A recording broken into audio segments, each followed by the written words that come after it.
10 arrimood oo ay ragga sameeyaan dumarkana ka xanaaqaan. Waxaa jira arrimo ay jecel yihiin ama ay necab yihiin bani'aadamka. Waxaa jiro kuwa uu in yar xitaa jecel yahay ama necab yahay. Dumarkuna sidoo kale iyagoo qayb ka ah bani'aadamkaas. Waxa ay leeyihiin waxyaabo ay jecel yihiin iyo kuwa ay necab yihiin. Haddaba waxaa jira waxyaabo ay dumarku aad uga xanaaqaan oo ay necab yihiin ayna u arkaan wejigabax.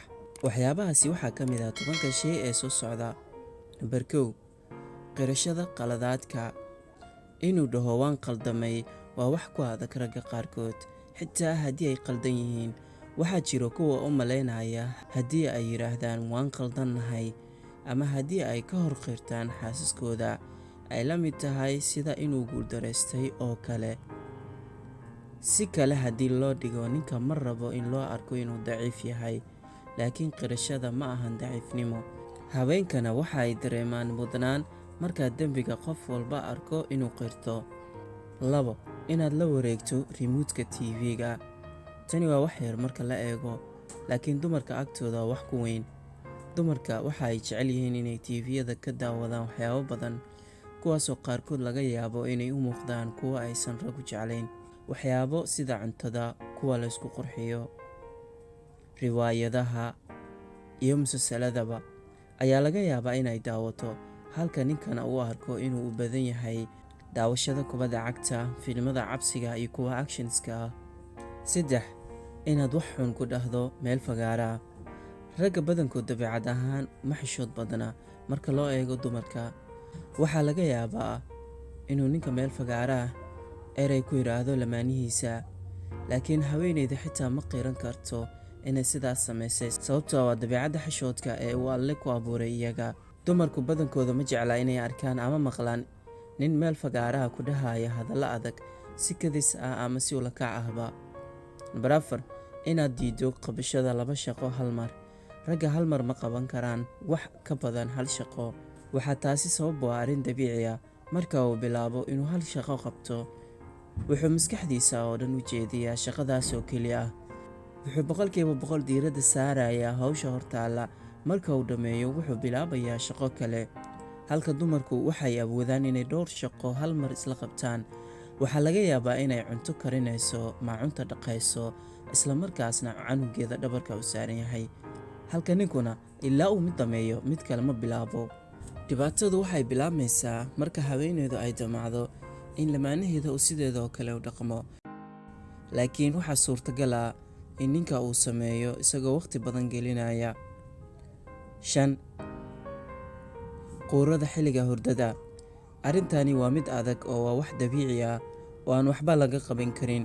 Inkasta oo ay caddahay in dumarka ay dhankooda xitaa quuriyaan waqtiyada qaar, haddana dumarka ayaa inta badan dhibsada oo jeclayn ragga quuriya. Number 6. Inaadan samaynin waxyaabo kadis ah. Ma jirto waxyaabo ay dumarku kaga farxad badan yihiin in aad u samayso waxyaabo kadis ah oo ka farxiya iyaga, marka loo eego inay samayso waxyaabo ay dhankaaga kaaga yaabiso adigoo naxsan. Iyada oo aan ogeyn waxaad u iibin karto waxyaabo aysan filaynin, taasoo ah waxa ay dumarku aad ugu farxaan. Waxaa laga yaabaa in ragga ay waxyaabahaas yaryar ay u arkaan kuwa aan muhiim ahayn, balse dumarka waxay u tahay waxyaabo ay ku farxaan. 7. Inaadan dhegaysanin.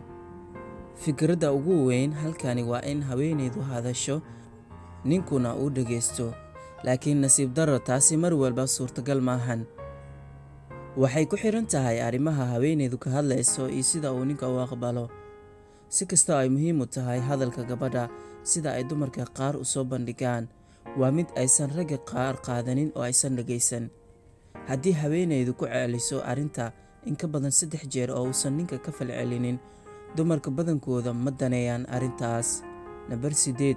Inaad ka caawin weydo howlaha guriga. Haddii aad xaas leedahay, waxaa muhiim ah inaad wadaagtaan mas'uuliyadaha kala duwan sida nadiifinta, dhaqidda, xitaa karinta cuntada. Haddii aad tahay qof xaaskiisa la qabto hawsha guriga, wax dhib ah kalama kulmi doontid xaaskaaga. Waxaa laga yaabaa inay ku qaado jacayl dheeraad ah, laakiin haddii aad isbeddel samayso, waxaa laga yaabaa inaysan kaa joojin jacaylkaaga, laakiin aysan jeclaysanin waxa aad samaynayso. Number 9. Eegidda dumarka kale.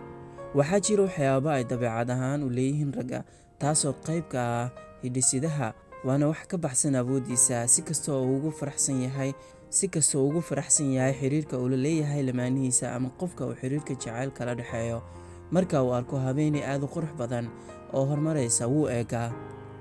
Hadda waxay ku xiran tahay inta uu ninka eegayo, sida uu dareemayo, iyo weliba sida ay u fasirto lamaanihiisa. Ragga qaar ayaa isxakameeya oo ma jeestaan marka ay la joogaan lamaanahooda, haddana wuxuu fursad u helayaa inuu eego lamaanihiisa quruxda badan ee soo jiidashada leh. Arrintaasi waa mid dumarka badankood aysan jeclayn. Ma jeclaan nimankooda ama lamaanayaashooda inay eegaan dumarka kale.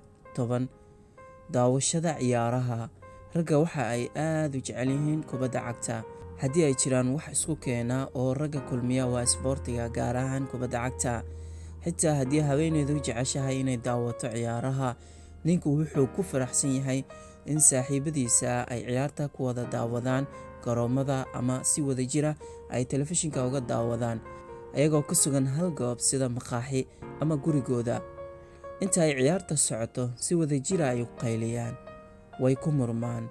Waxaa jira waqtiyo ay ku hadlaan ereyo ama luuqad aan wanaagsaneyn oo kaftan ah.